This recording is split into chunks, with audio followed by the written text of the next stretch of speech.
D'accord, merci. Ok, parfait. Bon, écoutez, bonsoir à toutes et à tous. Ça me fait plaisir de vous retrouver pour. Alors, il y en a beaucoup que je ne connais pas parce que tout le monde n'est pas de mon groupe. On a décidé pour cette troisième session de tous vous réunir parce que nous avons avec nous une intervenante de grande qualité. C'est pour ça que nous l'avons choisie. Mais je te laisserai se présenter tout à l'heure, Pascal Bossan, qui est une conseiller, je ne sais pas si on dit conseillère en gestion de patrimoine, Tout à fait. indépendante, et qui va nous accompagner pendant cette heure. Avant de lui laisser la parole, alors pour celles et ceux qui ne me connaissent pas, je suis Aldo Sicurani, délégué général de la F2IC, le logo que vous voyez au milieu derrière moi, et qui est le coordinateur pour la France de cette initiative Invest for Better, qui a été lancée par le Climate Finance Fund et Better Finance, qui est l'association européenne qui regroupe toutes les associations d'actionnaires et d'épargnants en Europe, une quarantaine d'associations membres. Alors, je vais vous faire une petite présentation rapide, mais vraiment très rapide. Alors, je vais partager mon écran. Alors, voilà, partager l'écran.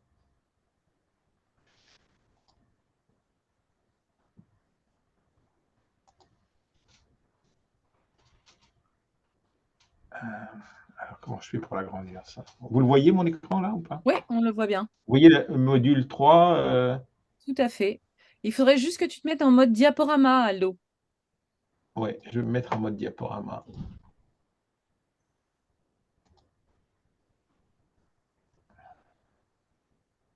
Voilà, c'est bon? Parfait. Donc, je vous passe l'avertissement, vous le connaissez, c'est toujours le même. Hein, on n'est pas là pour vous donner des conseils d'investissement, mais pour vous donner des outils. Et vous devez toujours effectuer vos propres recherches, mais ça, c'est un conseil que tous les prestataires de services d'investissement de qualité vous donnent ou sont censés vous donner. Alors, l'objectif aujourd'hui, c'est de parler de la réglementation européenne. Alors, on l'a fait dans le précédent module. Là, on va le faire d'un point de vue pratique, hein, puisque cette réglementation oblige le secteur financier, enfin tous les prestataires de services d'investissement, donc ça va des CGP indépendants, des conseillers en gestion de patrimoine indépendants, jusqu'aux grandes banques, à tenir compte de vos préférences personnelles en matière de développement durable. Et ces préférences personnelles, eh ben, vous savez, vous n'êtes pas toujours vraiment conscient de ce qu'elles sont, donc il faut que vous y réfléchissiez avant de vous retrouver face à votre conseiller. Et, il est préférable même de les marquer par écrit, parce que quand elles sont écrites, eh bien, votre conseiller est engagé vis-à-vis sur vos préférences. Et, évidemment, le dernier point, c'est vous avez toujours la possibilité d'avoir recours à l'autorité des marchés financiers si vous estimez que les conseils qui vous ont été donnés sont médiocres, voire incorrects.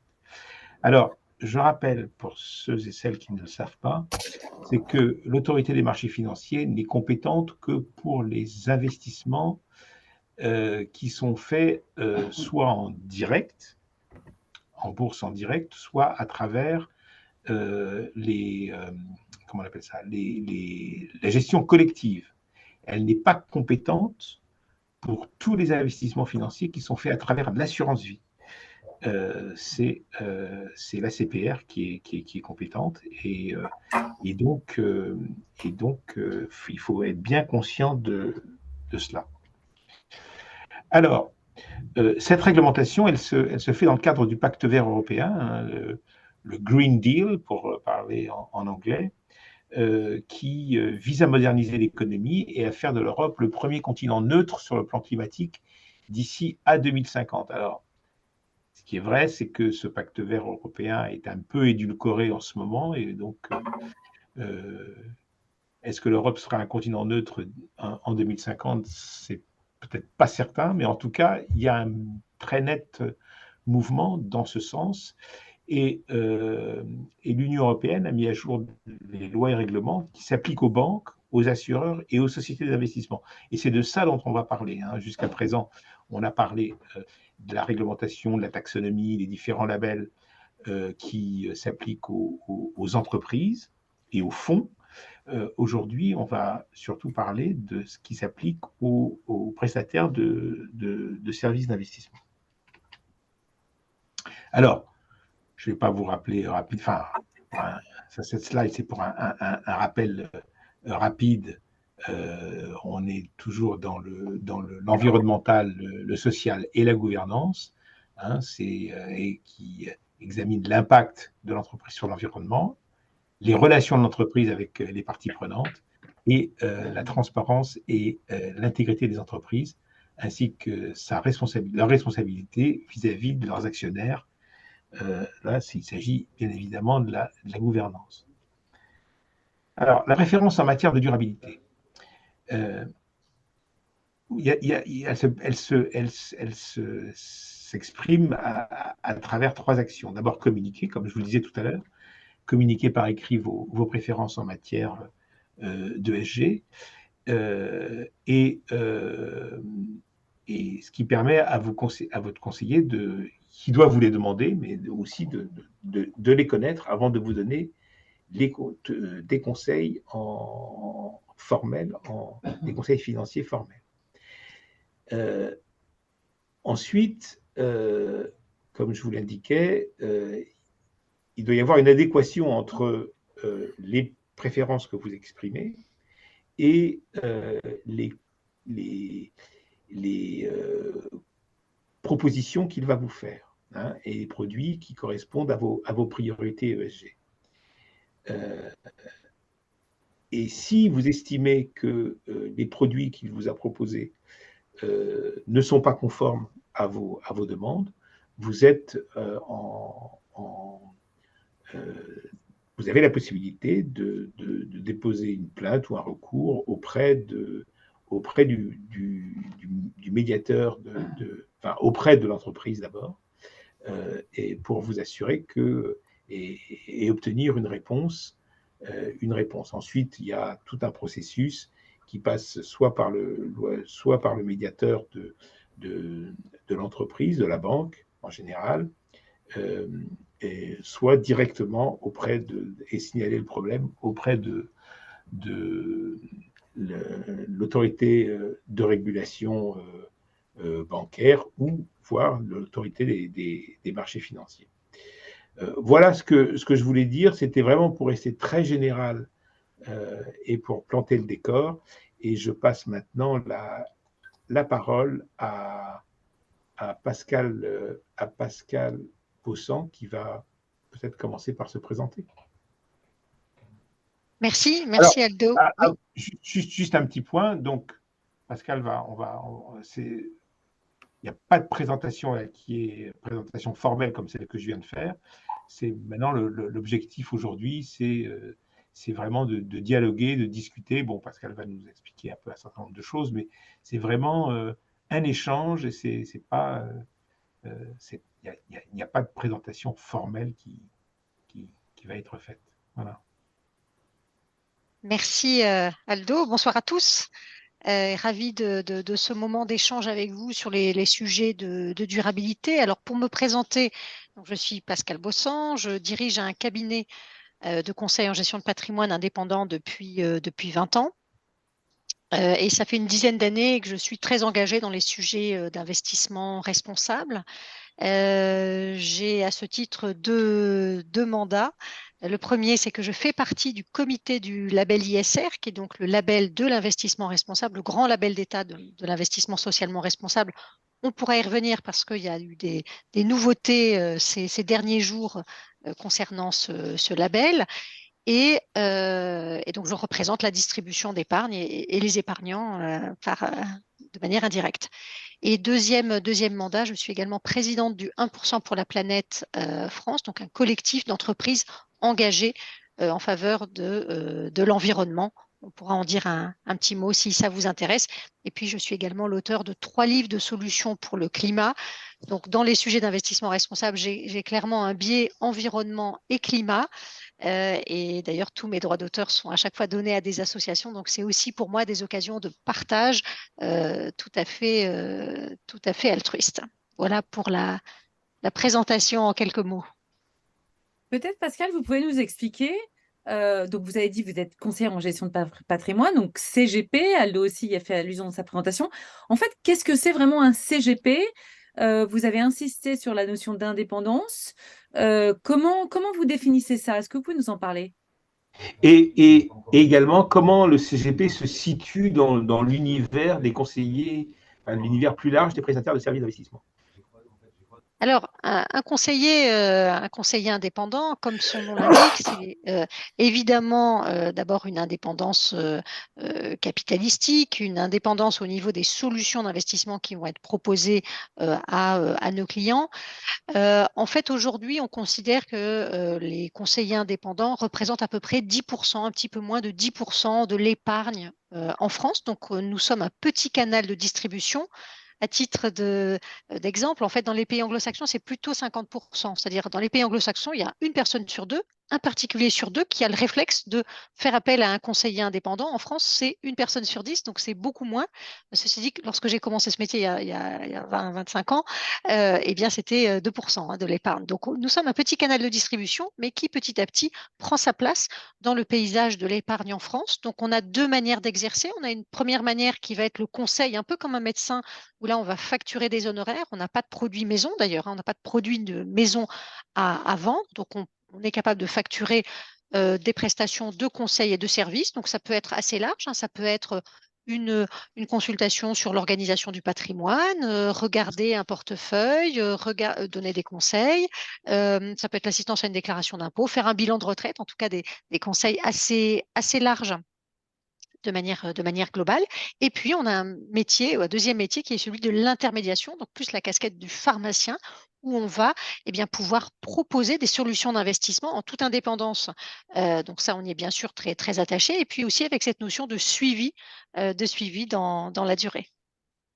Ok. Et donc, cette notion d'indépendance, est-ce que ça veut dire que vous touchez des commissions sur les Oui, produits que vous vendez, que vous proposez avec votre casquette de pharmacien, comme vous le disiez? c'est ça, absolument, exactement. Donc, dans ce métier-là, dans ce cadre-là, on est rémunéré directement par les différentes solutions d'investissement qu'on peut être amené à proposer. Et après, on a la difficulté qu'on peut avoir, c'est d'avoir une large gamme et de toujours se tenir au courant à la fois des changements, des modifications, des nouveautés en termes de solutions d'investissement. On peut dire quand même qu'on est assez sollicité par tous les établissements financiers pour commercialiser leurs solutions d'investissement parce que même si on est un petit canal de distribution, en général, nos clients sont très fidèles, on les suit dans la durée, nos clients nous écoutent beaucoup. Et donc, on essaie de garder la tête froide. Ça fait partie des difficultés du métier, de ne pas céder aux sirènes et surtout d'avoir une approche long terme. Ça, je crois que c'est vraiment très important. Contrairement à un banquier, par exemple, qui va changer tous les 2 ou 3 ans, nous, on se positionne dans le temps long.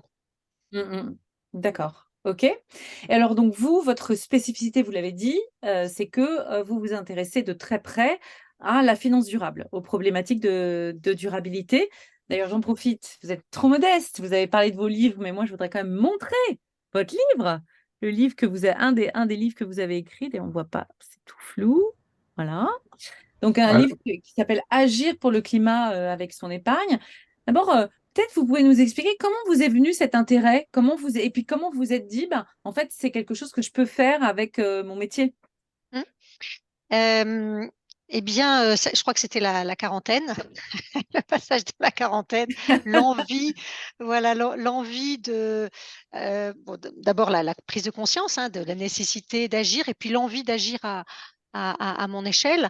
Ce qui m'a toujours paru important, c'est d'essayer de transformer, de faire bouger les lignes de l'univers dans lequel je suis, plutôt que de claquer la porte et de me dire finalement, je vais faire complètement autre chose.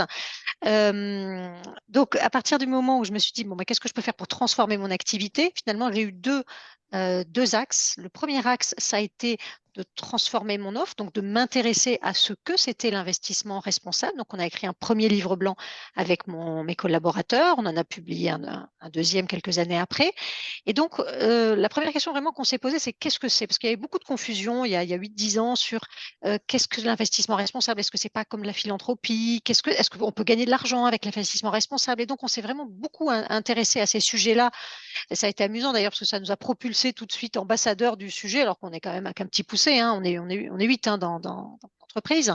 Mais donc voilà, ça a commencé comme ça. Et puis rapidement, d'ailleurs, je me suis intéressée plus particulièrement au sujet du climat, même si le sujet social, on aura peut-être l'occasion d'en reparler, est évidemment crucial. Il n'empêche que voilà, on s'est surtout intéressé à ce sujet du climat.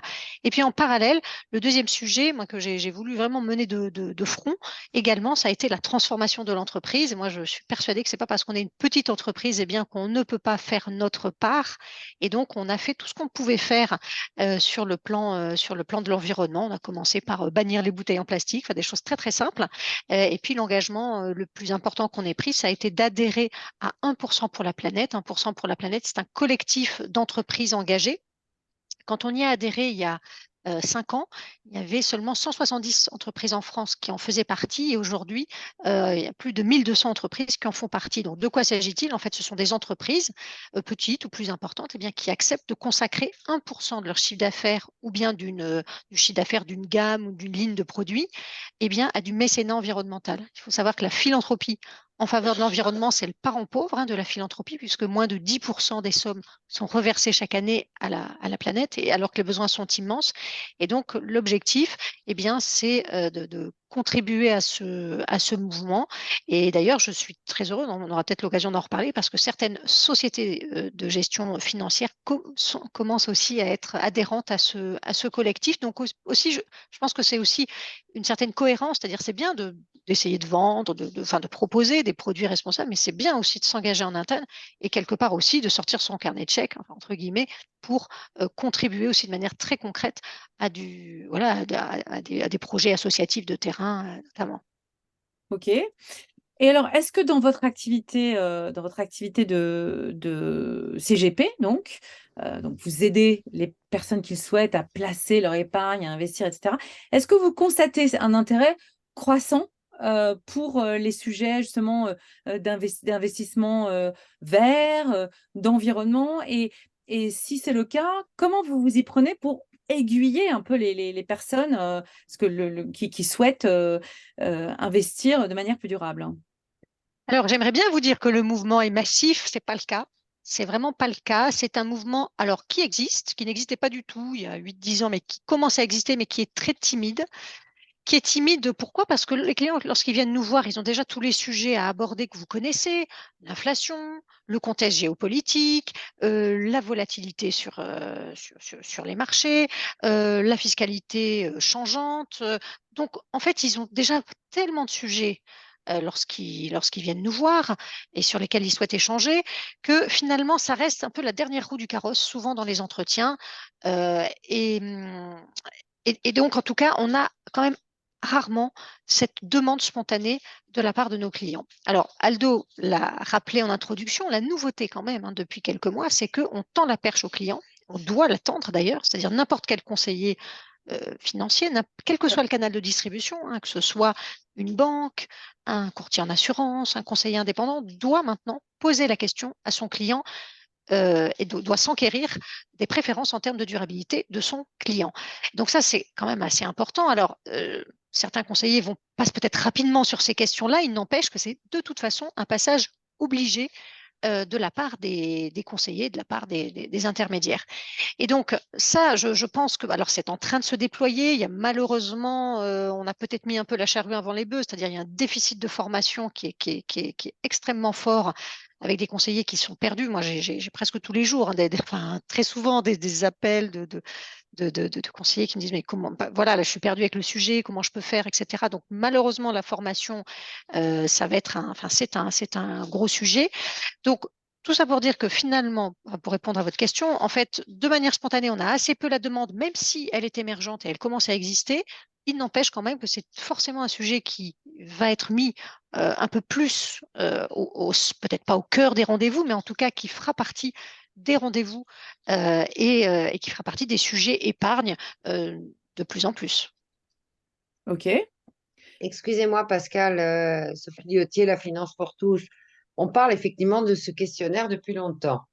Mais concrètement, parce que moi, moi, je travaille pour une association d'intérêt général qui fait de la pédagogie là-dessus. Je suis une ancienne journaliste patrimoine. Mais concrètement, moi, je me pose à la place d'investisseurs lambda. Comment on aborde ce sujet? Parce que moi, j'ai vu les questionnaires. Je les ai vus, je les ai lus. Comment on aborde ces questionnaires avec un client, avec une cliente? Euh, euh, Alors, ouais, Parce qu'on parle, d'abord, il y a des termes un peu abscons. Comment on aborde ça? Et parce que l'argent, c'est pas n'importe quoi. Comment on aborde ces sujets? alors, vous posez une bonne question et malheureusement, je pense voilà, on a peut-être nos régulateurs qui ont voulu peut-être un peu trop bien faire et être un peu trop précis sur les sujets réglementaires. Et je partage complètement votre avis. Le questionnaire, enfin, les questions en termes de durabilité, elles sont extrêmement difficiles à comprendre, déjà juste par celui qui les pose. Alors, pour celui qui les reçoit, à qui on les pose, encore plus. Pourquoi? Parce il y a quatre questions qu'on doit poser à un client final, à un épargnant final. Première question, la première question, elle est simple, c'est finalement, est-ce que, monsieur le client, les sujets de durabilité vous intéressent, oui ou non? Bon, ça, cette question, elle est quand même relativement simple et d'ailleurs, on peut avoir une réponse négative, hein. Si la réponse est négative, ça s'arrête là. En revanche, si la réponse est oui, finalement, les sujets de durabilité peuvent m'intéresser, c'est là que ça se corse. On aborde trois sous-chapitres, trois questions, trois sous-questions. La première question concerne la taxonomie. Alors déjà, on parle de taxonomie européenne. On perd, moi, j'ai l'impression qu'on perd tous les clients épargnants parce qu'il y a une confusion. On pense qu'on parle de J'allais vous le dire, taxation. déjà, durabilité, je pense que pour l'épargnant lambda, on part loin. Taxonomie, Alors là, décarbonisation. Donc, comment faites-vous voilà. pour faire un peu de pédagogie sur ces sujets, moi? Ouais, Moi, c'est ouais, ouais. vraiment ma question. Oui, bien sûr. Alors, en fait, moi, je pense qu'il faut quand même, en tant que conseiller, essayer de s'extraire un petit peu de ces questionnaires, et essayer de s'extraire de taxonomie, de SFDR et de PAI, hein, parce que c'est donc les trois questions réglementaires qui sont quand même particulièrement complexes. Je pense qu'il faut essayer déjà de poser des questions très simples, c'est-à-dire finalement, monsieur le client, qu'est-ce qui vous intéresse? Est-ce que c'est plutôt l'environnement ou le social? Ça, c'est quand même très simple comme question. Et ça, moi, c'est des questions que je pose. Alors, on est en dehors du questionnaire, mais c'est pas grave. Et enfin, on est en dehors des questions réglementaires, mais d'ailleurs, on peut le rajouter, hein, on n'est pas obligé d'ailleurs en tant que conseiller de uniquement se cantonner aux questions réglementaires. Et je trouve que ça, c'est une question intéressante parce que vraiment, ça permet déjà d'avoir un dialogue avec l'épargnant et déjà d'essayer de comprendre ce qui l'intéresse. Ou les deux d'ailleurs, donc l'environnement, le social. Alors c'est vrai qu'on pourrait entrer dans le sujet de gouvernance, mais déjà gouvernance, c'est un peu plus compliqué, mais déjà essayer d'avoir un peu une sensibilité, soit en termes d'environnement, soit en termes de social, ou les deux, ça permet déjà d'avoir une première, comment dire, une première piste de discussion. La deuxième piste de discussion, moi, que je trouve intéressante, c'est est-ce qu'il peut y avoir des thématiques qui vous intéressent? Et là, on a les grandes thématiques de l'investissement responsable et par exemple sur les thématiques environnementales, des thématiques qui vont vous parler, la thématique de l'eau, de l'hydrogène, du climat, etc. Et donc là, on descend dans l'entonnoir de manière quand même très lisible. Et la troisième question qu'on peut poser, là encore qui n'est pas une question réglementaire, c'est la question des exclusions. Est-ce qu'il y a des secteurs absolument dans lesquels vous ne voulez pas investir? Voilà. Donc, notamment, on a quand même régulièrement des clients qui nous disent, mais moi, par exemple, moi, les énergies fossiles, vraiment, je ne peux pas, voilà, c'est une exclusion que je souhaite faire. Alors, on n'a pas apporté de jugement hein, en tant que conseiller, c'est des choix et des visions tout à fait personnelles, mais voilà, je pense, une manière d'aborder les choses qui peut apporter quand même un certain éclairage et une certaine simplicité dans les échanges.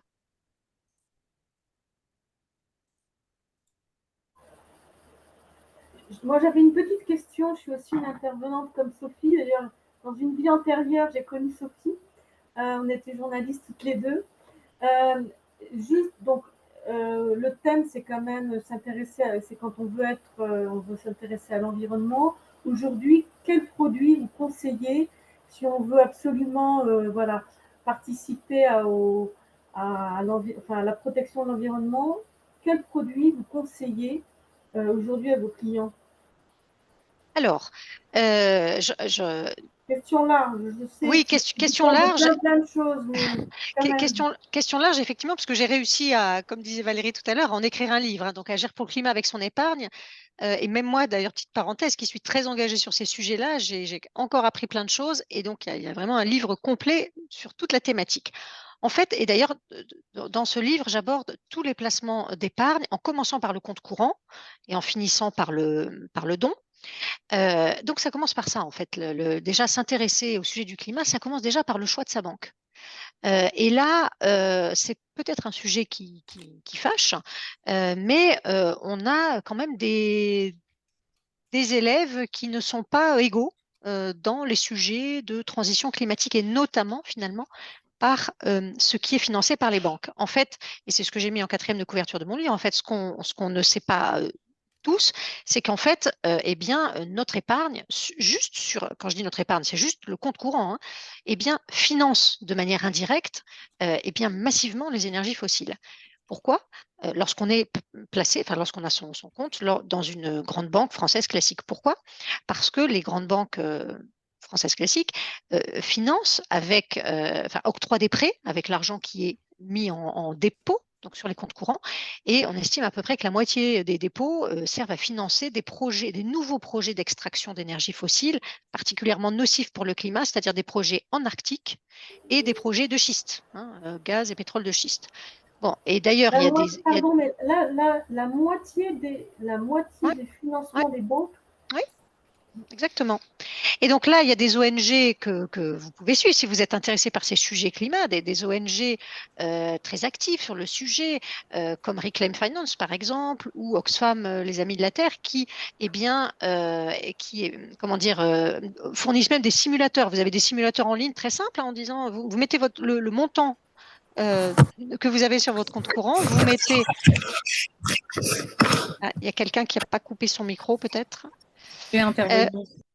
Donc, on indique le montant sur son compte courant, on indique le nom de la banque et ça nous calcule l'empreinte carbone de ce compte courant.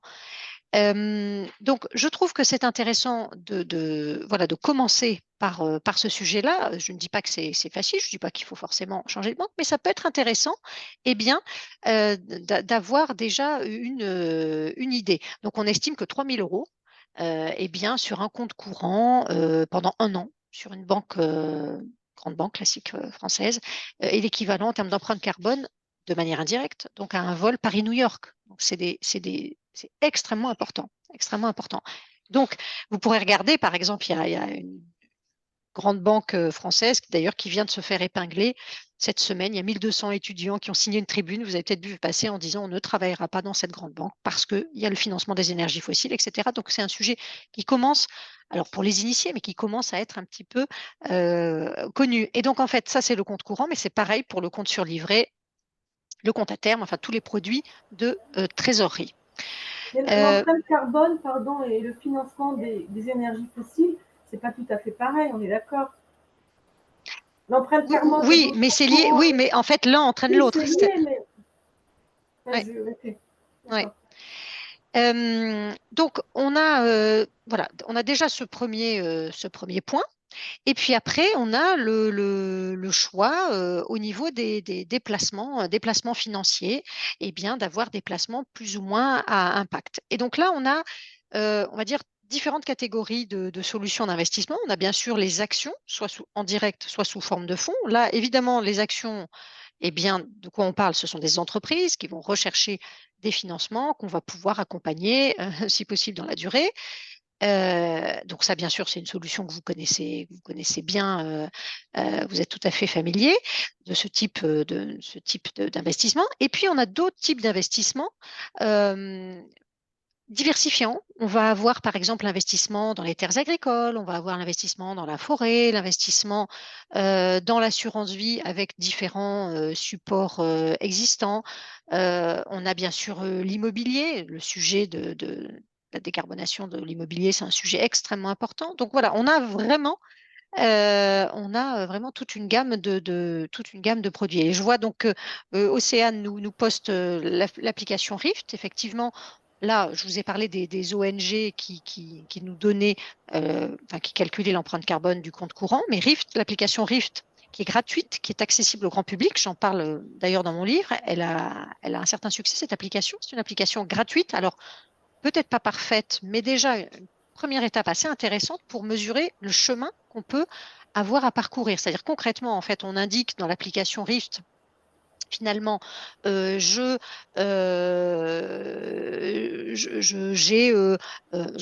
prends quelque chose de très simple. J'ai 3 000 € sur un compte courant dans telle banque. J'ai 3 000 € sur un livret et j'ai 5 000 € sur un contrat d'assurance vie avec tel support et j'ai 1 000 € sur, je sais pas quoi, un livret A. Voilà, j'ai 10 000 € en tout.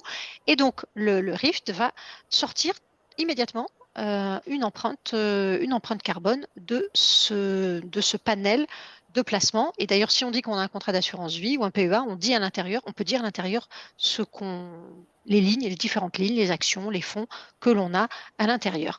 Alors, ce qui est intéressant, c'est que d'abord, c'est un calculateur accessible au grand public. Il est encore une fois, il est gratuit. Ce qui est intéressant, c'est surtout de suivre le chemin de son épargne, c'est-à-dire finalement, quelle est la photographie à un instant T de l'empreinte carbone de mon épargne, quelle est la photographie dans 1 an, dans 2 ans, dans 3 ans. Pourquoi je dis ça? C'est que, en fait, évidemment, ça peut être facile de décarboner son épargne. Je vous donne un exemple. Si on achète, par exemple, que des entreprises dans le domaine des services, je suis actionnaire d'un Bureau Veritas. Je prends volontiers un exemple un peu extrême. Évidemment, il n'y a pas beaucoup d'empreinte carbone dans une entreprise qui est une entreprise de service. Alors que j'investis dans une entreprise industrielle, quelle qu'elle soit, un Alstom, peut-être pas l'exemple pas d'exemple du moment, mais voyez, qui va fabriquer des rails, etc., pour les chemins de fer, qui a beaucoup d'utilité, mais qui est extrêmement carboné comme activité.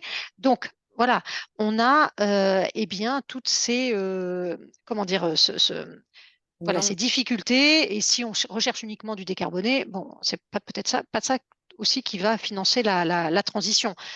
Donc voilà, en termes d'empreinte carbone. Alors il y a une question sur le.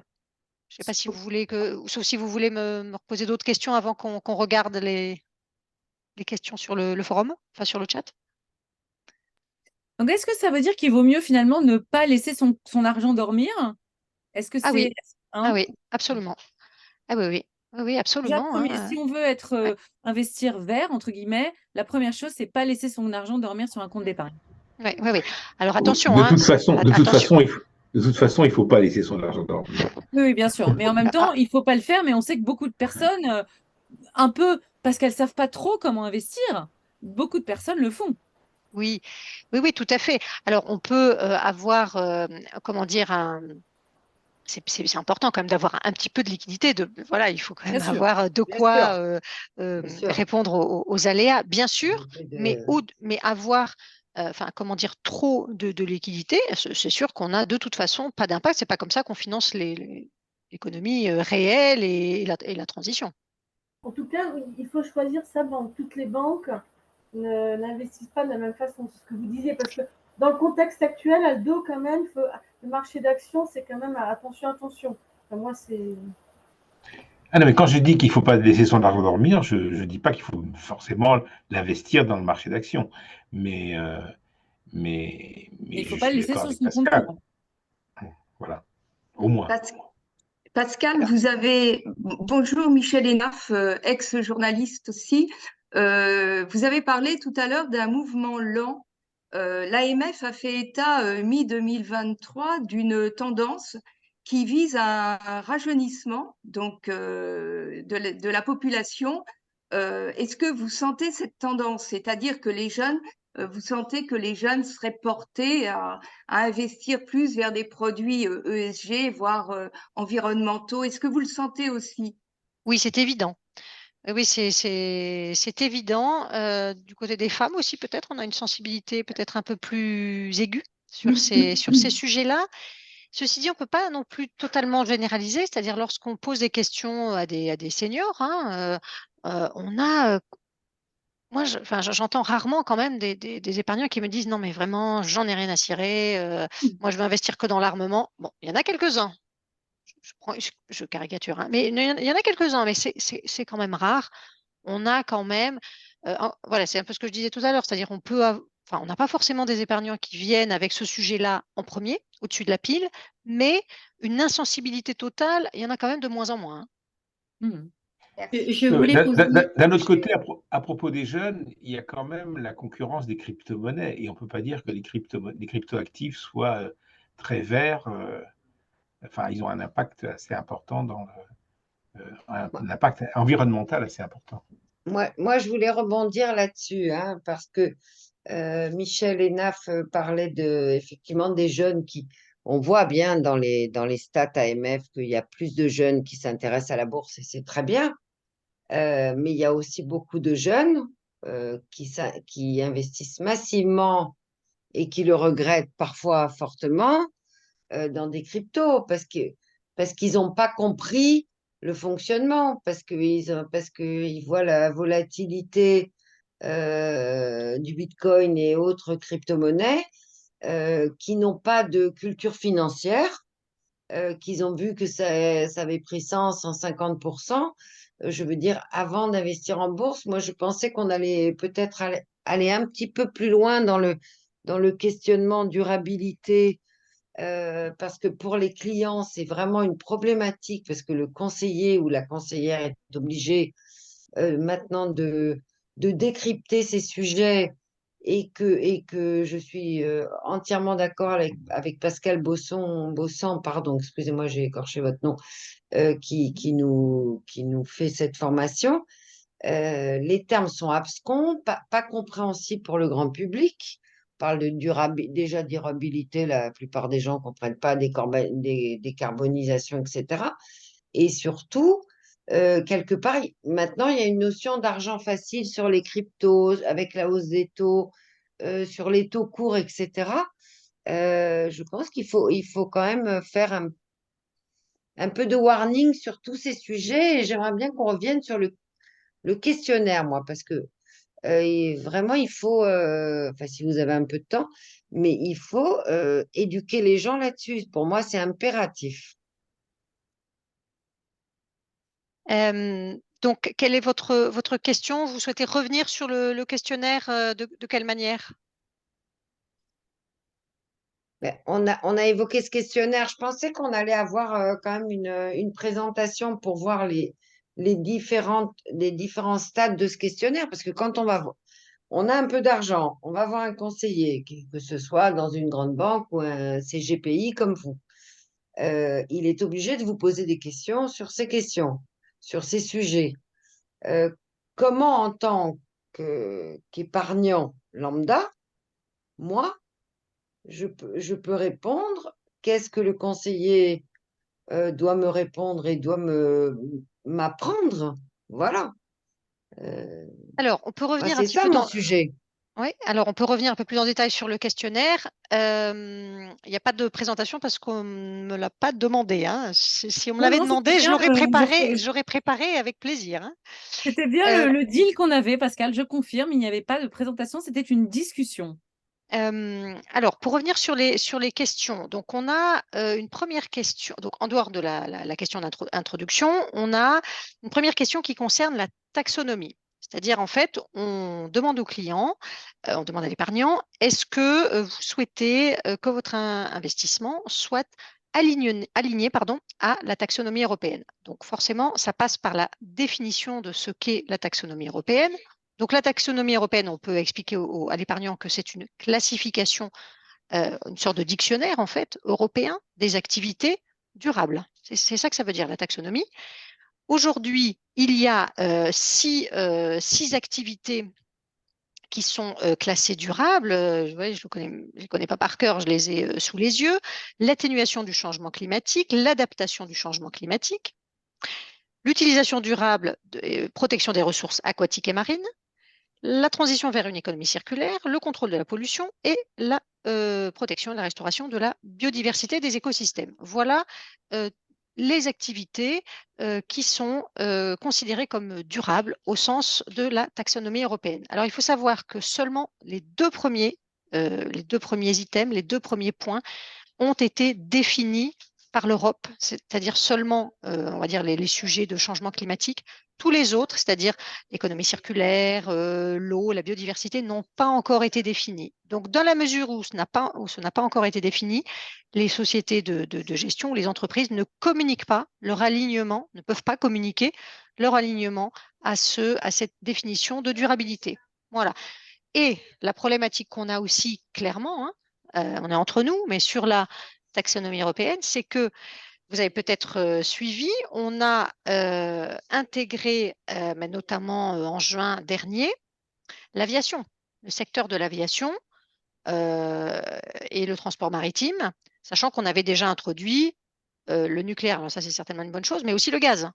Bon, donc tout ça pour dire que si on axe comment dire, la préférence de durabilité d'un épargnant sur la taxonomie, il faut quand même être extrêmement précis en disant que c'est en construction et que objectivement, on ne peut pas dire que ce soit tellement parfaitement durable comme le commun des mortels peut l'envisager. Donc voilà déjà la première question, voilà ce que je peux vous dire sur le sujet de l'alignement à la taxonomie européenne.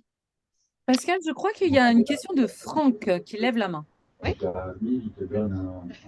Oui, bonjour. Alors, Franck, association Les Shifters et groupe Shifter in Finance.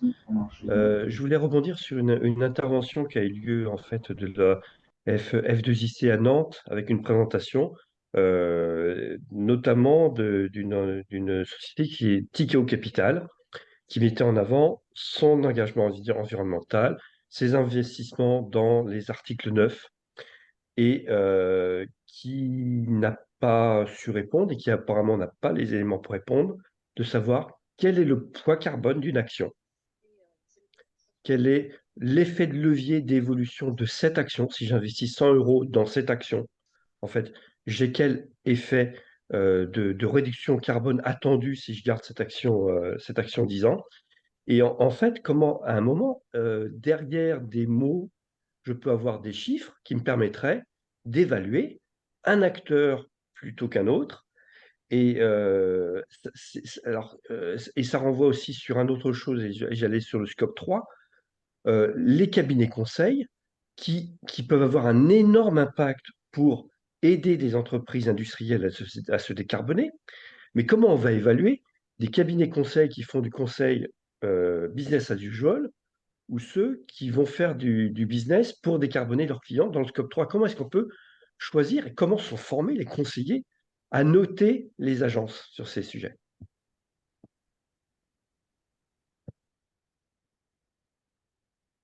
Alors, Pascal, vous Pascal, coupez vous êtes votre micro. mute. Ils ne sont absolument pas formés à ces sujets-là. Et objectivement, là, on s'éloigne de notre métier. C'est plutôt le métier des sociétés de gestion ou des banques ou des gérants.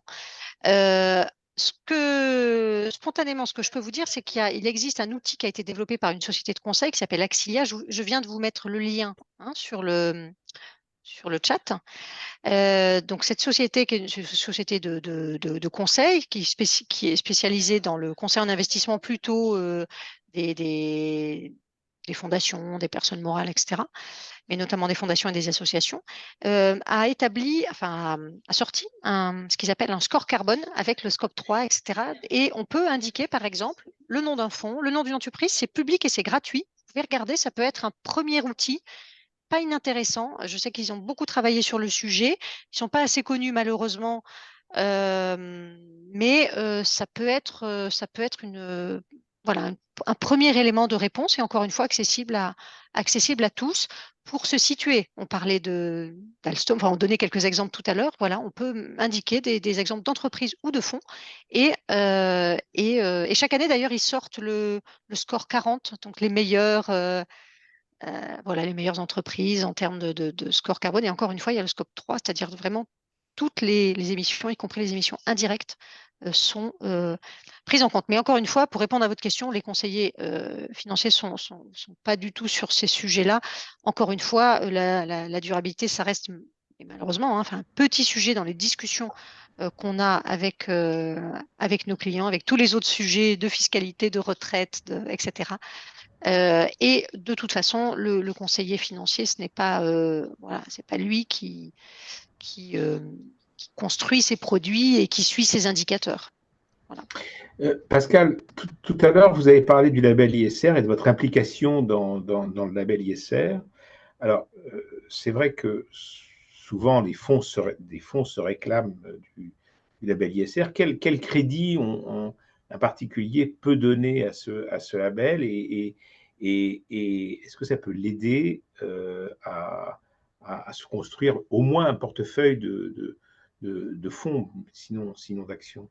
Alors, les choses sont en train de changer en fait, hein. Le label ISR a été critique. Il était peut-être un peu victime de son succès. Objectivement, il était trop facile à obtenir. Il n'était pas assez sélectif. Et là, l'objectif, c'est vraiment de resserrer les mailles du filet pour que eh bien, moins de fonds aient ce label. C'est aussi simple que ça. Et donc, comment dire, ce label, il y a eu une nouvelle gouvernance, un nouveau comité du label qui a travaillé pendant 2 ans pour émettre des suggestions et l'arbitrage devait être rendu par Bruno Le Maire. Il vient d'être rendu il y a quelques jours. Vous avez peut-être vu passer les informations. Donc, Bruno Le Maire a accepté qu'il y ait quelques exclusions. Je vous donne quelques exemples, c'est-à-dire que jusqu'à présent, le label ISR, il pouvait accueillir le secteur du tabac. Il y avait 0 exclusion, hein. Il pouvait accueillir une entreprise ayant son siège social dans un paradis fiscal. Et il pouvait notamment accueillir des sociétés pétrolières et notamment exploitant de nouveaux projets d'extraction fossile, donc particulièrement néfastes pour le climat. Donc là, tout ça, ça va être terminé. Il va y avoir donc l'introduction à partir de normalement l'application, ça doit être le 1er mars prochain, 1er mars 2024, la mise en application. Et donc, on va avoir un label beaucoup plus sélectif. Donc, clairement, qu'est-ce qui va se passer? Il va y avoir 2 réactions. Il va y avoir des sociétés de gestion qui vont délabelliser leurs fonds parce qu'elles vont se dire, bah non, moi, il est trop dur finalement, il est trop sélectif, j'arrive plus à avoir tous les secteurs d'activité que je veux avoir en portefeuille. Donc, il va y avoir des sociétés de gestion qui vont rendre ce label et d'autres sociétés de gestion qui, au contraire, eh bien, vont peut-être devoir sortir des positions, donc vendre certaines actions qu'elles détiennent en portefeuille pour répondre au cahier des charges, pour répondre au référentiel de ce label revisité. Aujourd'hui, il y a à peu près 1200 fonds labellisés, mais ce sera à voir, on verra bien en 2024 ce que ça va donner. Ce sera intéressant de regarder quel pourcentage de fonds sortent du label.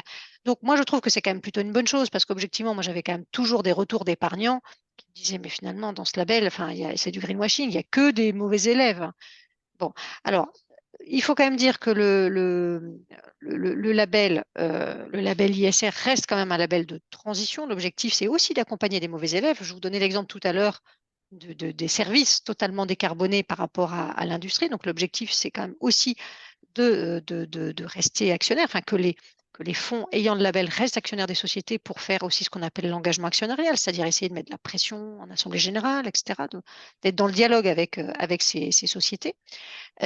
Donc, moi, je trouve que c'est plutôt une bonne nouvelle. Alors, on me pose la question, est-ce que c'est un gage de meilleure performance? Pas forcément. Pas forcément, ce sera peut-être plus difficile de faire de la performance si on exclut certains mauvais élèves qui marchent bien en bourse. On prend l'exemple de Total, hein, qui a plutôt de bonnes performances boursières ces derniers temps. Donc non, ce ne sera pas forcément gage de meilleure performance. Ce sera sans doute plus difficile pour les sociétés de gestion de générer de la performance. Et c'est pour ça qu'il y aura certainement des délabellisations. On a 2 questions là. On a une question je crois que la première personne à lever la main, c'était Pascal et ensuite Olivia. Merci beaucoup. Oui, donc merci pour toutes ces explications très précises et très engageantes. Alors, c'est très bien que Pascal Bossan, en tant que CGP, nous donne un peu les positions, puisque ça compte quand même, des CGP, 10% de l'épargne. Moi, ma question, c'est, bon, un CGP ou une CGP a une certaine responsabilité fiduciaire. Donc, effectivement, vous devez faire très attention à cela. Est-ce que, effectivement, les modifications qu'il y a dans le label ISR peuvent vous amener à faire des réallocations, puisque vous avez fait une certaine allocation pour votre client selon ses souhaits, et ensuite vous avez de la responsabilité fiduciaire sur cette allocation. Si effectivement on rebat les cartes et puis que les labels ISR bougent, que le s'enrichissent, eh bien pour vous, vous pouvez avoir des réallocations à faire, puisque des fonds, supposons que vous avez des fonds qui étaient pour ce client et qui sont tout à coup, qui ne sont plus labellisés, alors que lui avait effectivement précisé cela et qui vous avait donné des orientations pour un client qui apprécierait l'ISR, à dire 12% sur le social, 24% sur le pilier environnemental, et puis le reste sur, non, pas tout le reste, juste la moitié du reste sur, alors ESG, la gouvernance, mais le reste, je voudrais vraiment que vous alliez à fond sur du rendement. Vous voyez, c'est quand vous allez avoir des positions comme cela, comment vous allez faire dans la situation où certains asset managers vont dire, tiens, on a fait. Pour nous, nous sommes une petite société de gestion. C'est beaucoup plus difficile désormais d'avoir le label ISR. Notre business model, il tient plus. Donc, dans ce cas-là, on préfère effectivement repasser en SFDR 6. Et puis, j'entends parfois des CGP qui me disent c'est beaucoup trop difficile pour nous de faire une allocation en SFDR 8 et 9. On préfère rester en 6 parce que dans ce cas-là, c'est plus simple. Voilà, donc je vous laisse la parole. Merci. Alors, oui, vous avez raison. Je pense que de toute façon, on n'a pas le choix. Nous devons écouter notre client sur ces sujets-là maintenant. C'est-à-dire que jusqu'à présent, on pouvait peut-être faire, comment dire, un peu selon notre propre sensibilité. Là, à partir du moment où on a une exigence du client sur ces sujets-là, on n'a pas le choix, on est obligé de respecter son exigence. Vous donniez quelques exemples, X% sur ces sujets-là, etc. Mais on est complètement obligé. Enfin, donc oui, ça va donner plus de travail. Oui, il y aura peut-être des réallocations. Oui, mais ça nécessitera un dialogue avec les épargnants en disant, voilà, finalement, telle société de gestion, finalement, qui était engagée, qui avait pris le label, finalement, à jeter l'éponge. Qu'est-ce qu'on fait? Voilà, et je pense que ça peut être aussi d'abord une occasion de dialogue. Nous, de toute façon, en conseiller, on n'a jamais le mandat de gestion, hein, on ne signe aucun ordre pour le client, on est conseil. Donc oui, je partage complètement votre avis. Ça va être certainement plus de travail. De toute façon, cette durabilité, cette brique supplémentaire, de toute façon, c'est plus de travail. Après, je pense quand même que c'est pour la bonne cause aussi, hein. Enfin, l'objectif, c'est quand même de rechercher un impact. Enfin, c'est quand même ce qu'on recherche. C'est pas juste de cocher des cases réglementaires ou juste d'écouter les desiderata des clients. Je pense que on doit et on a une forte responsabilité au-delà de la responsabilité client par client. Je pense que dans notre métier, on sait très bien l'impact que peut avoir l'épargne sur les sujets de transition.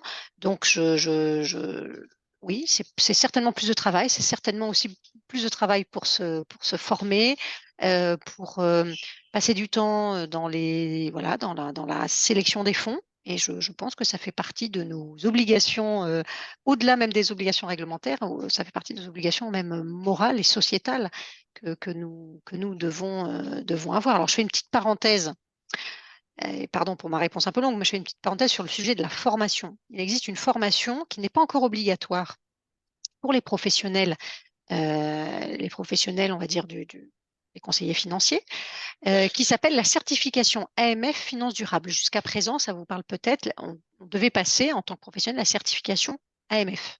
Et là maintenant, on doit passer, non, c'est une proposition, on nous conseille, et moi je le recommande vivement, de passer cette certification qui est ouverte à tous, hein, d'ailleurs, pas que aux professionnels. Si on est passionné par le sujet, c'est ouvert à tous. Cette certification AMF Finance Durable, c'est une formation très complète qui permet d'y voir clair. Tout à l'heure, on parlait justement des acronymes, du vocabulaire difficile. Ça permet d'y voir plus clair.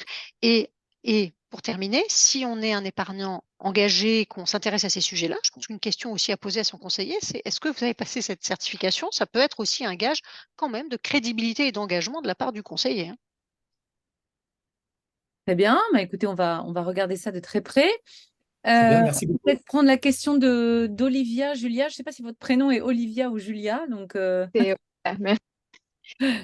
Hum, Oui, je parle en tant que tellement débutante au niveau.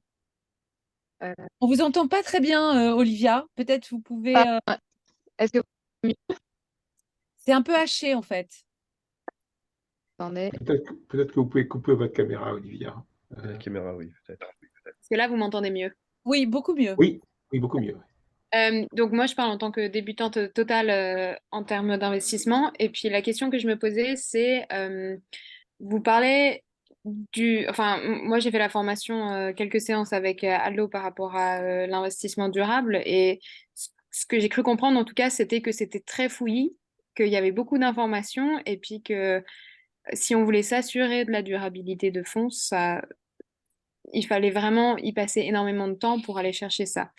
Euh, D'un autre côté, on a notre épargne qui reste là et puis qui effectivement est réinvestie dans des énergies fossiles. Euh, à partir de là, il y a des banques alternatives, mais du coup, à ce moment-là, il n'y a absolument aucun retour sur investissement qui existe. Et puis, qu'est-ce que vous conseillez concrètement pour des investisseurs débutants quant à ce fouillis? Parce que c'est surtout ça, c'est des étapes concrètes pour s'y retrouver et pour réussir à faire quelque chose. Alors, vous pouvez acheter mon livre, hein. Je donne tous mes droits d'auteur à 1% pour la planète. Si vous voulez un petit guide pour vous, pour vous aider, agir pour le climat avec son épargne, en vend dans toutes les librairies. Il est sorti l'année dernière. Alors, petite parenthèse à part.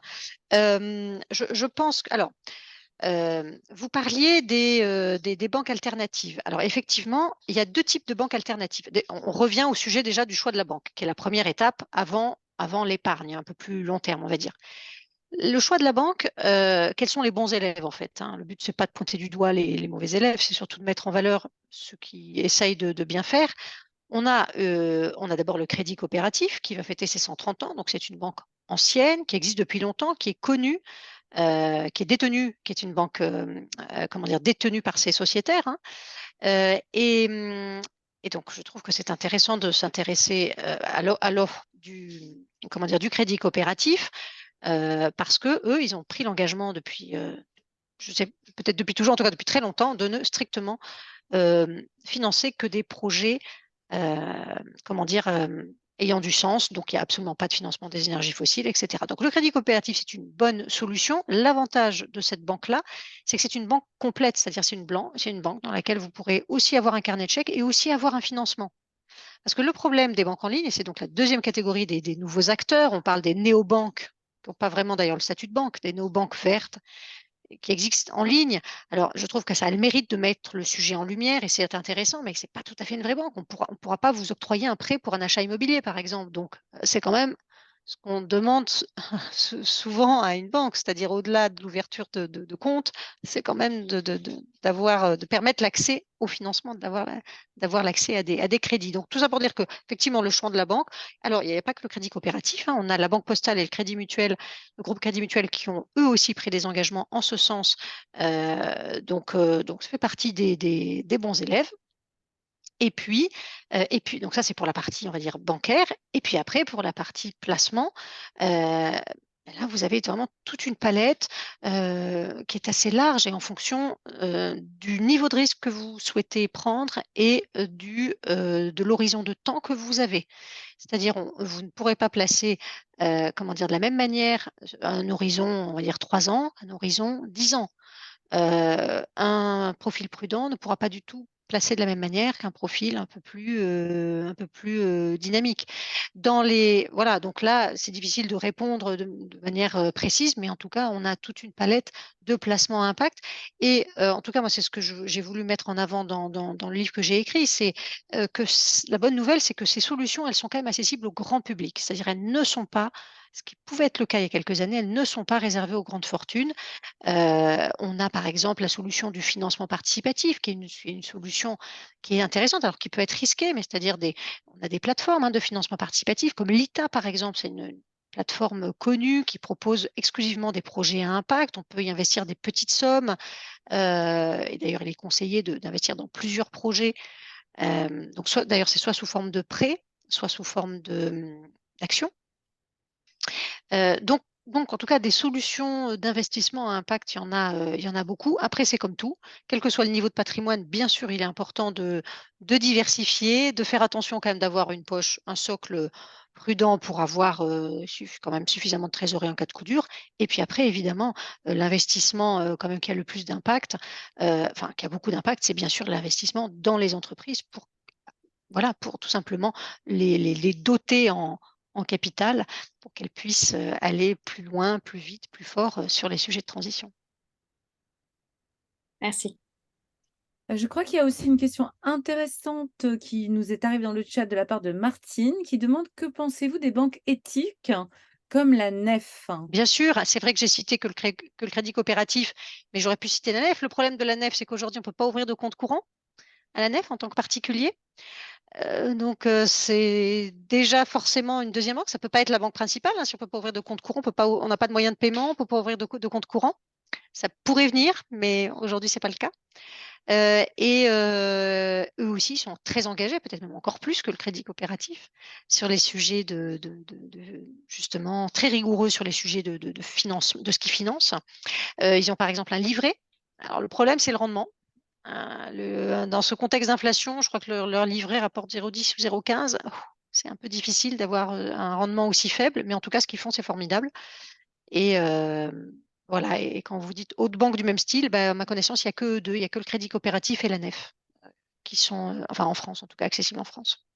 À Peut-être part en les lien, néobanques vertes dont on a parlé, à part les banques en ligne.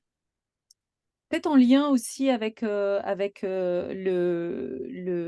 question de la banque et la question des labels. Qu'est-ce qu'il faut penser du livret développement durable et solidaire qui est proposé en fait par toutes les banques, puisqu'il a été ce qu'on appelle banalisé, donc comme le livret A, il est accessible à toutes les banques. J'en ai fait un petit paragraphe dans le livre que j'ai écrit. Malheureusement, il ne finance pas ce qu'on espérait qu'il finance. Il y a d'ailleurs régulièrement des pétitions qui sont faites sur le fléchage du financement du LDDS. Mais je fais une petite parenthèse. Vous avez peut-être vu aussi que le livret A, ça a été la nouvelle de ces derniers jours, va financer l'armement maintenant. Donc, en fait, les produits d'État, malheureusement, on n'a pas la main pour orienter son épargne. Encore une fois, enfin, là où on a la main, c'est quand même, au-delà du choix de sa banque, c'est quand même surtout justement dans les placements qu'on va choisir, dans les actions qu'on va choisir dans son portefeuille ou les différents produits, les différents produits qu'on va choisir, les produits d'État, comme le livret A ou le LDDS, malheureusement, on n'a absolument pas la main et on peut dire aussi pas beaucoup de transparence sur le fléchage, c'est-à-dire sur le financement réel des projets financés. À propos des actions, donc passons un peu dans le niveau du côté. Il y a beaucoup d'ETF, de trackers qui sont labellisés ESG et donc qui ont, ce sont je rappelle pour ceux qui ne savent pas que l'ETF c'est de la gestion collective, indicielle, et donc qui ont dans le tracker, enfin dans l'ETF, on retrouve des actions qui sont dans des indices ESG. Et il y a aussi, on peut aller voir directement sur les indices eux-mêmes, la composition de l'indice et par exemple, dans le CAC 40 ESG, on va retrouver des sociétés comme LVMH ou Dassault Systèmes, si je ne me trompe pas Dassault Aviation. Quel crédit alors on peut donner à ce? Est-ce que c'est un bon indicateur de au moins quelqu'un qui veut gérer lui-même un portefeuille d'actions pour aller voir au moins cet indicateur-là pour composer son portefeuille? Quoi vous dire, disons que les ETF, ça peut être ça peut être une solution d'investissement si on veut suivre l'indice, très bien, à moindre frais, parfait. Mais objectivement, les ETF, c'est pas la meilleure solution. C'est de loin, enfin, c'est pas vraiment une bonne solution pour, comment dire, pour investir de manière durable. La sélection, elle n'est pas assez forte, hein. Enfin, dans cet indice, dans ces ETF ESG. Ce qui permet de répondre incidemment à la question de Sébastien qui dit je suis intéressé pour suivre un indice ESG, vous en connaissez qui sont performants et vraiment fidèles. Donc vous recommandez pas en fait, Pascal. C'est que bon, je connais peut-être pas tout, mais j'ai pas en tête un indice vraiment à la fois ESG. vraiment sérieux sur les sujets ESG, hein. Et ce serait certainement un outil à créer, hein. Je crois qu'on a une main qui se lève du côté d'une autre Pascal, hein, Pascal Micolo-Robert. Oui, c'est pas Micolo Robert, c'est Micolo Marcel, mais ça n'a aucune importance. Pardon, Là, je suis là, non, je suis là en tant qu'auditrice. Par mon élan. Non, c'est pas grave. J'essaie de faire trop de choses à la fois, pardon. Bon, moi, je co-anime avec Sophie un certain nombre de ces formations, hein. Donc là, normalement, ce n'était pas mon tour, mais j'ai quand même voulu assister. Et alors, je voulais juste préciser une chose sur les actions. Parce qu'on dit, vous allez financer des projets, vous regardez la philosophie de la société en question, et puis vous allez pouvoir financer des choses. Bon, c'est quand même très, très indirect, parce que quand vous achetez sur le marché secondaire, les actions, elles existent. Ce sont des... Donc, c'est pas, vous n'allez rien financer du tout. La société, elle est contente qu'on s'intéresse à ses actions parce que le jour où elle va vouloir lever des fonds, si l'action se porte bien, elle va en lever plus. Enfin, il faut quand même remettre ça bien en tête des débutants sur ces marchés. Quand vous achetez sur le marché secondaire, vous ne favorisez rien en particulier. Bon, c'est indirect, ça compte. Sans marché secondaire, il n'y a pas de marché primaire. Donc, c'est ça l'intérêt du marché secondaire. Mais ne croyez pas que quand vous allez acheter des actions sur un marché ou quand vous allez acheter des trackers ESG, ouais, enfin, quels que soient les titres que vous achetez sur un marché secondaire, vous n'allez pas directement financer la transition énergétique, hein. Donc, voilà, c'était juste ce point que je voulais préciser. Ok, super, important à avoir en tête. Il y a une autre remarque que je voulais faire. Alors, tout à l'heure, Pascal, vous avez parlé dans les stratégies d'investissement, vous avez parlé de l'exclusion. Et qu'est-ce que vous pensez de la stratégie meilleure de la classe, best in class? Parce que là, on peut trouver des sociétés qui sont un peu limites en matière d'ESG, mais qui font mieux que les petits copains. Ouais. Mieux que les petits copains. C'est ça. Je pense que ça peut être une stratégie, une stratégie intéressante, mais ça ne va pas répondre, aux desiderata des clients les plus engagés. Souvent, on va quand même se retrouver avec, malgré tout, avec tous les secteurs. Il n'y a pas du tout d'exclusion. Bon, après, c'est la majorité, hein. La majorité des fonds fonctionnent comme ça, sont en stratégie best in class, comme vous l'expliquez. L'opposé, une stratégie différente à la stratégie best in class, c'est la stratégie best in universe, c'est-à-dire justement, là, on prend les meilleurs élèves de l'univers, peu importe leur champ d'activité ou leur secteur d'activité. C'est très minoritaire. La grande majorité propose des stratégies best in class. Voilà, je pense qu'il faut de manière générale quand même essayer de voir le verre à moitié plein, c'est-à-dire c'est mieux que rien. Bien sûr, c'est mieux que ne rien faire du tout. Après, bon, on va quand même pouvoir, dans ces stratégies-là, on pourrait être étonné de retrouver quand même des mauvais élèves. On a une autre question de Martine.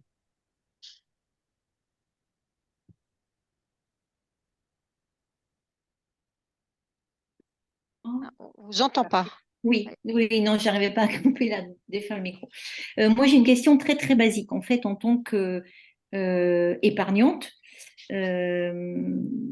on a effectivement, déjà, si on participe à cette formation, enfin, à ce groupe, on a très envie d'investir dans le développement durable, dans des fonds ISR, etc.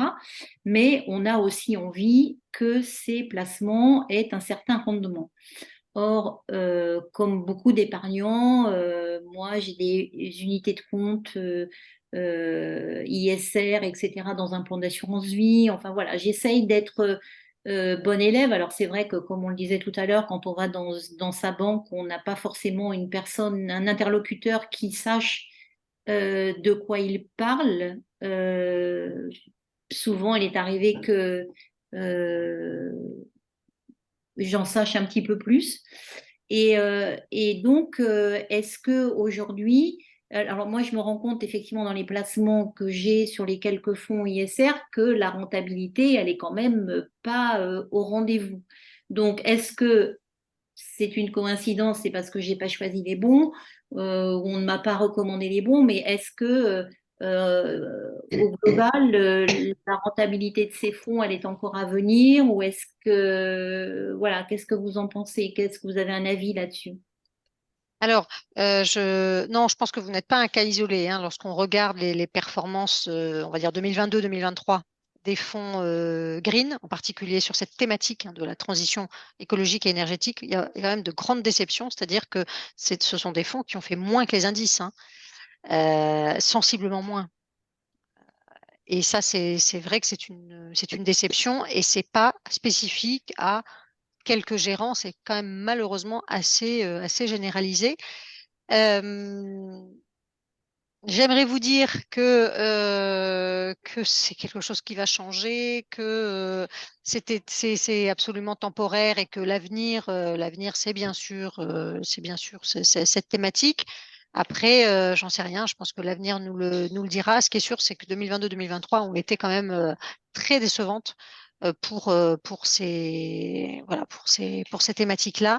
Donc, je pense que de toute façon, il faut essayer d'apporter une diversification, de ne pas avoir que des fonds actions. On peut avoir des obligations vertes, on peut avoir des fonds, par exemple, investis sur la thématique des infrastructures, qui peut être très intéressant. C'est des fonds non cotés, éligibles aux assurances vie, hein. Donc ça, je trouve que c'est une thématique qui est très intéressante, les infrastructures. Ensuite, on peut avoir, on peut même avoir des terres agricoles maintenant sous forme de parts dans son contrat d'assurance vie. On peut avoir du recyclage urbain, c'est-à-dire des immeubles vacants qu'on transforme, de bureaux vacants qu'on transforme en habitation. Enfin, il y a quand même plein d'autres idées aussi à côté de l'investissement action, ce qui peut permettre de patienter dans cette période un peu difficile. Et puis le conseil, moi je trouve, dans ces fonds-là, c'est vrai qu'ils ont plutôt un biais croissance, hein, c'est quand même des valeurs qui peuvent avoir des variations, une volatilité quand même assez forte. Le conseil aussi que je donne, c'est d'essayer dans la mesure du possible de ne pas y aller en une seule fois sur ce type de fonds, d'y aller en plusieurs fois Après, c'est des conseils classiques aussi, quelles que soient les thématiques, mais c'est particulièrement vrai pour ces thématiques-là, d'essayer d'étaler les investissements pour lisser les points d'entrée. D'accord. Moi, ce que je voulais vous dire, moi, je travaille pour une association d'intérêt général, donc la Finance pour tous, dont l'objectif premier est faire de la pédagogie sur les finances personnelles et le décryptage de l'économie. Quand on investit effectivement, que ce soit dans le cadre d'un contrat d'assurance vie, d'un PEA, d'un compte titre, etc., j'ai envie de vous dire, c'est du temps long. Donc, faut pas regarder la perf de 2021, 2022, 2023. Que ce soit des actions entre guillemets durables, ISR ou n'importe quel type de fonds, il faut regarder la performance sur le long terme. Et comme disait Pascal, si vous le pouvez, enfin c'est un conseil qu'on donne parmi les conseils, enfin si je peux me permettre de donner des conseils, c'est de faire de l'investissement régulier, parce que ça permet de lisser les cours d'entrée. Mais effectivement, en plus, on vient de passer quand même 3 années, quand même un peu, 3 ou 4 années un peu incroyables. Enfin, ça ne nous est jamais arrivé. Le confinement, la guerre en Ukraine, et puis tout ce qui vient de nous tomber sur le coin de la figure un peu plus loin dans l'univers. Donc, il y a eu des volatilités, c'est-à-dire des écarts et des écarts de courbes hallucinantes depuis 3-4 ans quand même. Donc, il faut essayer, Martine Gadbi, de voir un peu le temps long et de pas trop se focaliser sur la perf 2021, 2022, 2023. Ok, merci. D'autant que les études, je crois, hein, Pascal, les études montrent qu'en fait, les investissements durables ont parfois une performance moins bonne quand quand les indices sont très hauts et les performances très fortes, mais qu'en revanche, ils agissent comme une protection quand il y a une baisse du marché. Donc il faut voir ça aussi, hein, d'où l'idée effectivement d'un investissement de long terme, hein. Ok. Ok. Alors, est-ce qu'il y a d'autres questions, que ce soit parmi les animateurs ou animatrices ou bien les participants, participantes? Ça fait 1h15 hein, qu'on est ensemble, donc on a encore un petit peu de temps. On avait peut-être reçu certains messages du côté des animatrices qu'on veut répercuter. Alors, moi, j'ai une question quand même. Je suis face à un conseiller qui, bon, je lui ai expliqué un peu mes, mes desiderata et ma sensibilité aux produits durables. Il va me faire des propositions.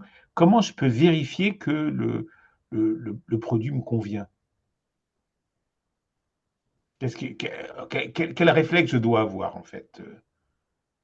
Alors, bon, ce qui peut quand même nous aider, enfin aider l'épargnant, c'est quand même les labels. Bon, on parlait du label ISR tout à l'heure. Comme il va devenir quand même plus sélectif, je pense que ça pourrait être, même encore plus qu'avant, un critère de vérification, de réassurance, on peut dire ça comme ça, un critère de confiance. C'est ça un label, hein, même si on sait très bien que les labels ne sont pas parfaits, malgré tout, c'est quand même lisible. Enfin, ça doit être lisible et ça doit être un critère de confiance. Surtout qu'on a parlé du label ISR, il y a notamment deux autres grands labels, enfin deux autres labels français qui sont encore plus difficiles à obtenir. Et d'ailleurs, il y a beaucoup moins de fonds labellisés. Vous vous souvenez, on disait que le label ISR, il y a 1200 fonds. Là, c'est des labels où il y a à peu près une centaine de fonds chacun. C'est le label Finansol, aspect social, et le label Greenfin. Spécifiquement, il y a uniquement que des éco-activités dans ce label. Donc, première réponse, les labels, c'est quand même un point intéressant. Après, on a l'article, la classification dans le règlement SFDR. Vous savez, ce règlement SFDR, c'est un règlement européen qui œuvre pour plus de durabilité et qui classifie les fonds, les produits financiers, dans 3 catégories. Article 6, zéro considération durable. Article 8, la société de gestion va prendre en compte des critères de durabilité et article 9, donc c'est l'article le plus engageant, le plus engagé, on va dire. Là, la société de gestion eh bien, va même rechercher un impact, va rechercher des résultats dans les sujets de durabilité. Je le résume très simplement avec mes mots, c'est un peu plus subtil que ça, mais enfin, c'est en gros la ligne directrice. Donc, tout ça pour dire que si on veut un produit durable, eh bien, ça veut dire qu'il faut éviter les produits qui sont classifiés article 6. Je précise que la classification, elle est inscrite sur le document clé, hein, donc le document standard qui est public, qu'on retrouve pour chaque fonds. Donc là, on peut demander à son conseiller ou vérifier avec lui s'il nous a bien proposé des produits article 8 ou 9. Donc, on a les labels, on a article 8 ou 9. Alors après, c'est vrai que si on veut aller plus loin sur ces sujets-là, c'est plus difficile. Je pense, par exemple, moi, je suis assez sensible au sujet de cohérence. Par exemple, est-ce que la société de gestion fait du mécénat? Je vous parlais tout à l'heure du 1% pour la planète. Il y a quelques sociétés de gestion qui ont fait adhérer leurs OPCVM, leurs fonds, au collectif 1% pour la planète. C'est-à-dire qu'il y a 1% des frais de gestion qui sont reversés à des associations sans perte de performance pour le client, hein. Donc, c'est un plus pour les associations et c'est un moins en termes de revenus, en termes de chiffre d'affaires pour la société de gestion. Bon, voilà, moi j'y suis sensible. Alors, en l'occurrence, ce label 1% pour la planète, il est lisible, il est affiché sur les fonds. Ça peut être un plus, mais il n'y a pas encore beaucoup de fonds avec ce label. Voilà quelques pistes pour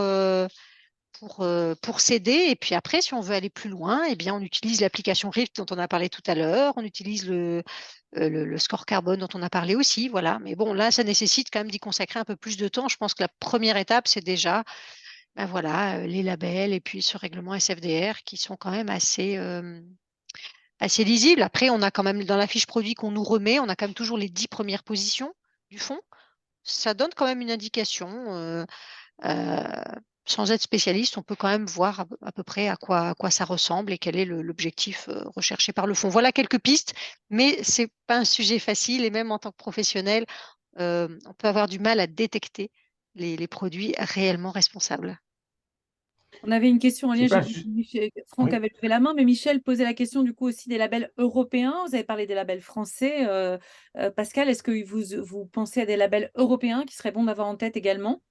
Oui, il y en a deux. Il y a notamment le label belge qui est assez connu, qui est assez sélectif d'ailleurs, qui exclut les fossiles depuis un moment. C'est le Towards Sustainability. Il y en a d'autres. Ce qu'on peut dire aussi, c'est que l'Europe planche sur un éco-label européen. Ça va être une réforme à suivre. Ce sera intéressant de voir. Ça pourrait voir le jour quand même plutôt prochainement. Et moi, je trouve que ce serait plus facile plutôt que d'avoir des fonds avec différents labels selon le pays ou surtout selon le pays où le fonds a été enregistré. Donc, à suivre aussi cet écolabel européen. Très bien. Il nous reste une question de Franck qui a à nouveau levé la main. Oui, bonjour. Alors, c'est super parce on a dans cette réunion des débutants bah, qui cherchent à voir comment effectivement rentrer sur ce chemin. Et puis un certain nombre d'entre nous qui sont des militants. Et les militants aussi, ils savent que les professionnels du métier sont responsables, ont un devoir de conseil. Est-ce que on voit certains mouvements, certains appels à la MEF? Est-ce qu'à un moment, des actions pour légèreté blâmable, des actions justice, ne pourraient pas être intentées par des associations d'épargnants devant la légèreté dans la gestion de ces questions, de ces mandats de la part des sociétés de gestion?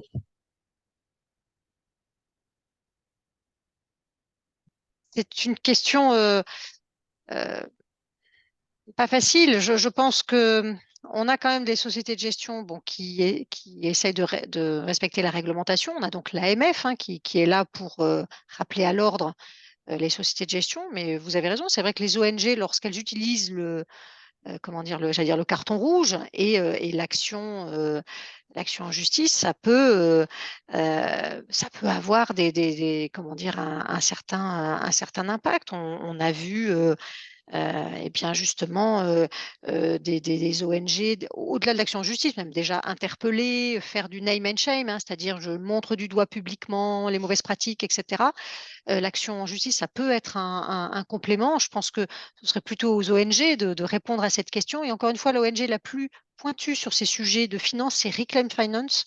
C'est vraiment une ONG à suivre parce qu'ils font un gros travail. Ils ont peur de rien.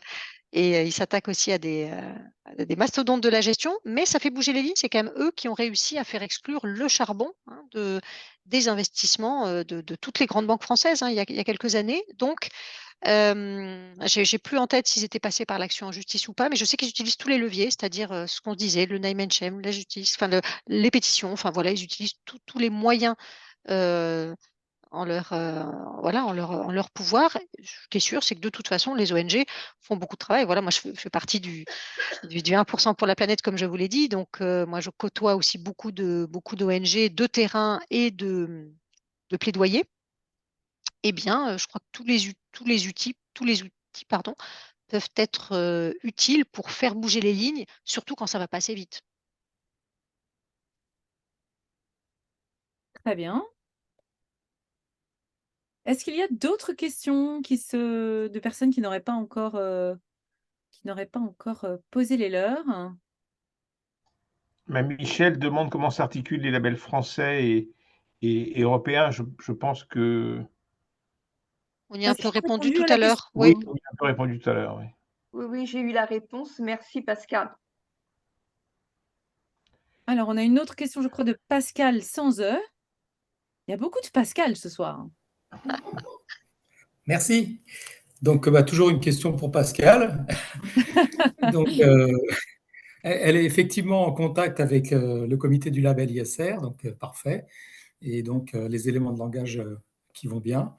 Elle est aussi en contact avec votre profession, CGP, et en particulier les 8000 ou 9000 gestionnaires de patrimoine.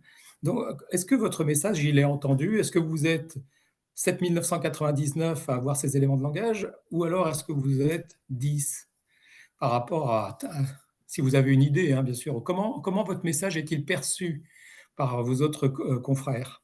Vous voulez parler Alors, de l'engagement en faveur du climat et de la durabilité, c'est ça? Oui, bien sûr, bien Ouais. sûr. les choses sont en train de changer et je dois vous dire que ça ne me déplaît pas. Lorsque j'ai commencé à m'engager sur ces sujets, il y a peut-être 8-10 ans, j'avais des messages alors, très sympathiques hein, de la part de mes confrères, mais quelquefois un peu moqueurs, voilà, Madame Green, etc.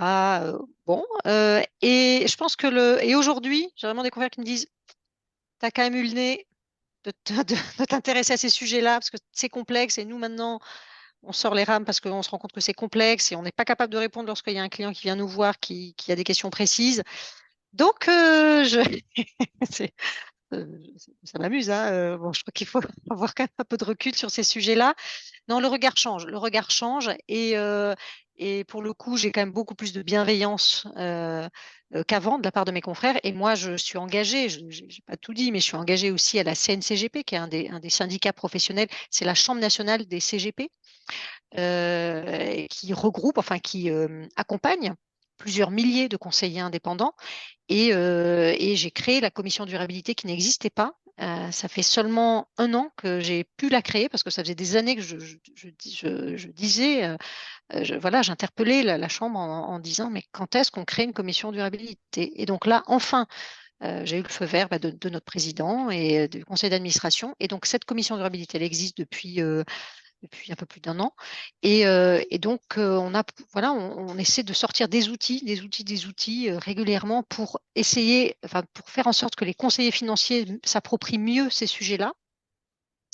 Et donc, par exemple, la feuille de route sur laquelle on travaille pour le printemps prochain, c'est de sortir un guide, justement, un guide de pratique pour les conseillers. Alors, là, il y a l'ADEME qui en a sorti un, mais là, l'idée, c'est vraiment que ce soit extrêmement pratique, c'est-à-dire comment accompagner nos clients dans les sujets de durabilité avec les questions auxquelles on a essayé de répondre un peu ce soir, c'est-à-dire comment décrypter les questionnaires, voilà, mais vraiment de manière poussée.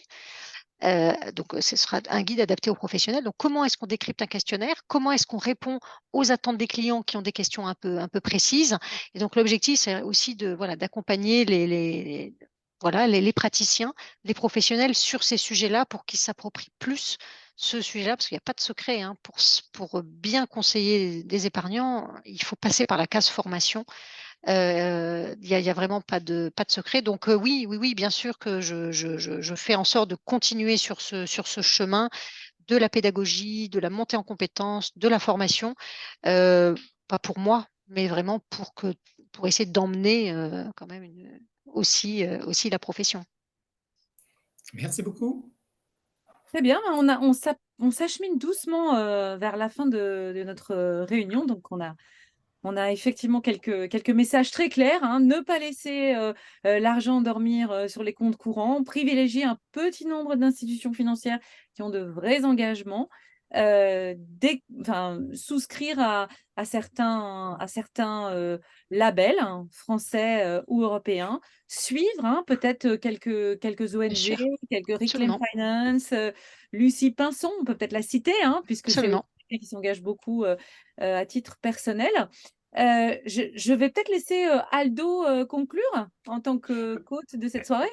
Eh ben, je vais conclure en remerciant chaleureusement Pascal parce que c'était vraiment très intéressant. Moi, j'ai appris beaucoup de choses et je pense que je ne suis pas le seul. Et cet entretien a été enregistré, donc vous pourrez le réécouter. On le mettra à votre disposition, bien sûr. Et à ceux aussi qui n'ont pas pu assister à cette manifestation. Merci beaucoup, Pascal, et j'espère que, comme nous, vous avez passé une bonne soirée. Et merci pour votre intérêt à ces sujets-là. Merci à Merci vous. beaucoup. Au revoir. Merci, au revoir. Merci revoir. beaucoup. Au revoir.